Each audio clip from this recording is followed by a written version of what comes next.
মানুষ যখন কবরে যায় 3 দিন পর বান্দার নাকের জায়গাটা পচে যায়।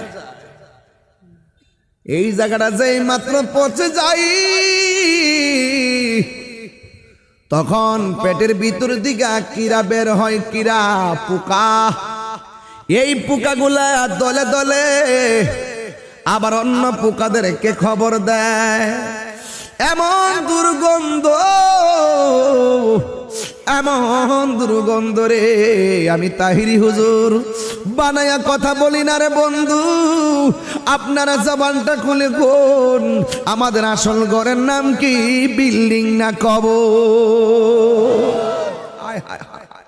3 দিন পরে নাকটা পচে গেছে, পেটের ভিতরে সবগুলো এই দিক দিয়ে বের হবে, এখান থেকে পচনটা শুরু হবে। এইভাবে পচতে পচতে বডির মধ্যে পচন ধরে ফেলে। এই পচন ধরার পর যখন নাকটা পচবে, এরপরে 6 দিনের মাথায় কি হয় জানেননি? 6 দিনের মাথায় আপনার হাতের মধ্যে যে আঙ্গুলের নখগুলা ছিল, পায়ের নখগুলা আস্তে করে পড়ে যাবে।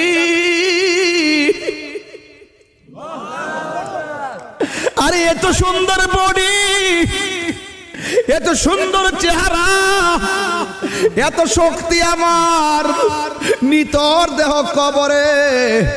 ও আমার জগন্নাথপুরের বাবা, ও রানীগঞ্জের বাবা, গন্ধব্রপুর